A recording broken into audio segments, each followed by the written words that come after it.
I have one other question I'd like to ask you about, and that is about scheduling.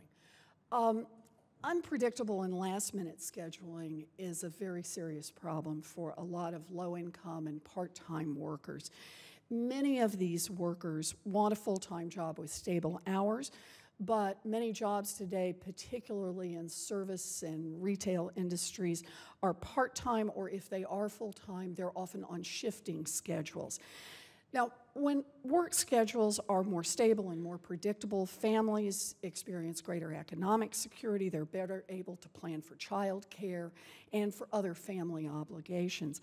But I've met with employees who've been retaliated against solely for asking for more stable schedules. Not demanding, just asking for some scheduling help to attend a college course or to manage child care obligations.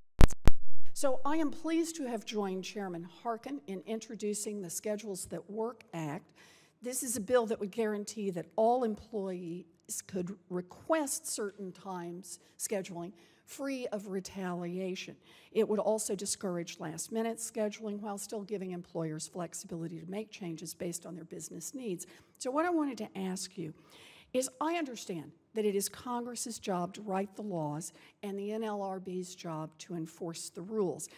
But with scheduling practices as a growing area of concern, I wanted to ask you if the NLRB has been involved in settling disputes on scheduling issues, and if you might just help inform us a bit about this issue.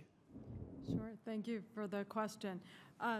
The board has long been involved in these kinds of issues as a result of them being important to employees, and employees joining collectively to ask their employers to address the issue.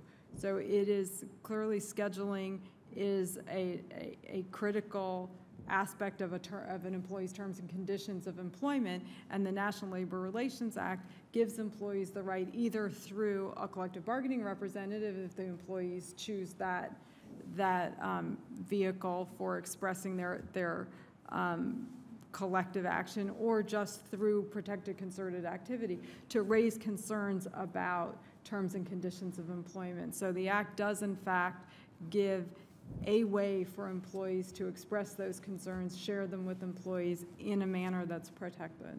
Well, thank you very much. I understand that securing a predictable work schedule is one of the reasons that workers often decide to unionize.